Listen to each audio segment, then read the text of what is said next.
Bismillahirrahmanirrahim. Assalamualaikum warahmatullahi wabarakatuh.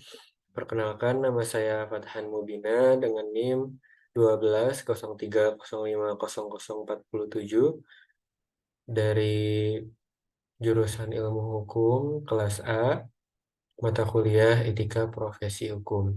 Pada kali ini saya akan berpresentasi tentang etika profesi jaksa. Untuk presentasi ini untuk memenuhi tugas dari Bapak Elan Jailan SMH.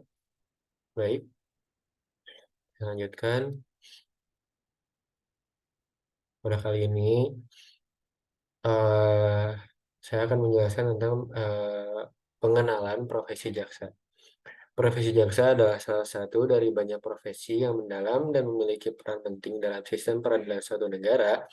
Jaksa adalah pejabat hukum yang bertanggung jawab untuk memastikan bahwa hukum ditegakkan, keadilan tercapai, dan hak-hak individu terlindungi.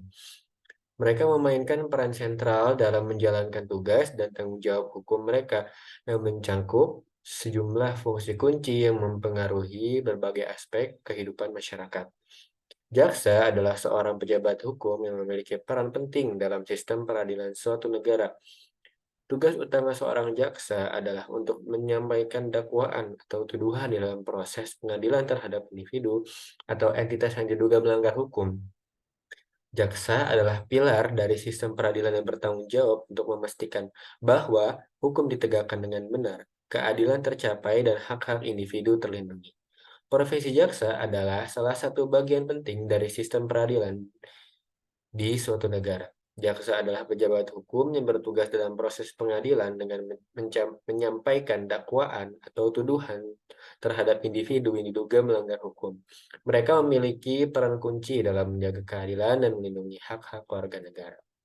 Selanjutnya, sejarahnya, profesi jaksa sudah ada sejak sebelum Indonesia merdeka. Asal mula kata jaksa berasal dari kata diaksa. Pada masa kerajaan Majapahit, jaksa dikenal dengan istilah diaksa, adiaksa, dan dharma diaksa. Peran diaksa sebagai pejabat negara yang bertugas untuk menangani masalah-masalah peradilan di bawah kekuasaan kerajaan Majapahit. Patih Gajah Mada, pelaku pejabat adiaksa sebagai lembaga penegak hukum di lingkungan eksekutif yang penting. Kejaksaan diharapkan muncul paradigma baru yang tercermin dalam sikap dan perasaan, sehingga jaksa memiliki jati diri dalam memenuhi profesionalitas sebagai wakil negara dan wakil negara dalam penegakan hukum. Selanjutnya, etika profesi jaksa. Kode etik jaksa adalah serangkaian norma yang mengatur mengenai profesi hukum jaksa dalam menjalankan tugas dan kewajibannya sebagai penegak hukum di Indonesia. Dalam kode etik jaksa mengandung nilai-nilai luhur yang hendak dibangun dalam diri penegak hukum, terutama jaksa dalam menjalankan tugas, fungsi, dan wewenangnya. Apabila nilai-nilai tersebut dijunjung tinggi, maka dapat dilahirkan jaksa-jaksa yang bermoral, berintegritas, dan menjunjung tinggi rasa keadilan. Melalui kode etik jaksa ini dapat menjadi tolak ukur perbuatan sekelompok anggota profesi hukum, jaksa, dan menjadi salah satu upaya pencegahan untuk melakukan tindakan yang tidak etis. Etika profesi jaksa memiliki peran krusial dalam menjaga integritas, objektivitas, dan keadilan dalam proses hukum.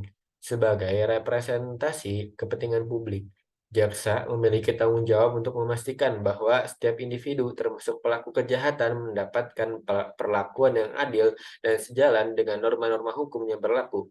Oleh karena itu, penting untuk mengkaji bagaimana implementasi etika profesi jaksa menjadi gerbang utama menuju keadilan dalam sistem hukum Republik Indonesia. Kemudian, syarat menjadi jaksa. Ada 9 syarat untuk menjadi seorang jaksa.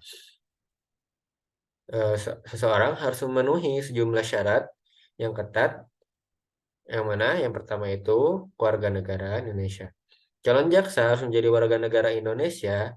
Ini adalah syarat dasar yang berlaku untuk menjadi pegawai negeri sipil di Indonesia. Yang kedua, terkait dengan usia, calon jaksa harus memenuhi persyaratan usia tertentu yang biasanya berkisar antara 23 hingga 30 tahun. Persyaratan usia ini dapat bervariasi tergantung pada kebijakan dan regulasi di masing-masing negara, bagian, atau yurisdiksi. Yang ketiga, kesehatan jasmani dan rohani. Calon jaksa harus dalam kondisi kesehatan jasmani dan rohani yang baik. Ini bertujuan untuk memastikan bahwa mereka dapat menjalankan tugas mereka dengan baik tanpa hambatan fisik atau mental yang signifikan. Selanjutnya, keempat, pendidikan hukum. Calon jaksa harus memiliki gelar sarjana hukum, SH atau S1 hukum dari perguruan tinggi yang diakui. Gelar sarjana hukum adalah dasar pendidikan yang diperlukan untuk memahami prinsip-prinsip hukum yang penting dalam profesi jaksa. Selanjutnya, integritas. Calon jaksa harus memiliki integritas yang tinggi, artinya mereka diharapkan untuk menjalankan tugas mereka dengan kejujuran, moralitas, dan etika yang tinggi. Mereka harus terhindar dari perilaku yang dapat merusak reputasi atau integritas mereka. Yang keenam, wibawa. Seorang jaksa harus memiliki wibawa yang cukup untuk menjalankan tugasnya. Kemudian, kejujuran. Kejujuran adalah nilai yang sangat penting dalam profesi jaksa. Mereka harus selalu berpegang pada kebenaran dan tidak boleh melakukan tindakan penipuan atau manipulasi dalam pengadilan. Selanjutnya, perilaku yang tidak tercela. Calon jaksa harus memiliki perilaku yang baik dan tidak tercela. Mereka tidak boleh memiliki catatan buruk dalam hal kejahatan atau pelanggaran etika yang dapat merusak integritas mereka. Yang terakhir, menjadi pegawai negeri sipil atau PNS. Selalu seleksi dan memenuhi persyaratan di atas, calon jaksa akan diangkat sebagai PNS atau pegawai negeri sipil di lingkungan kejaksaan. Sebagai PNS, mereka akan menerima gaji dan tunjangan sesuai dengan ketentuan yang berlaku. Kemudian lanjut, peran seorang jaksa.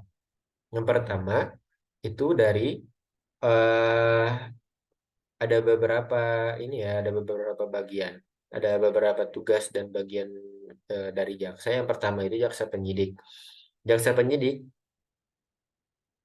itu melakukan penyidikan awal, kemudian memeriksa saksi, kemudian memeriksa saksi ahli, kemudian juga memilih saksi ahli, kemudian menyita barang bukti, dan terakhir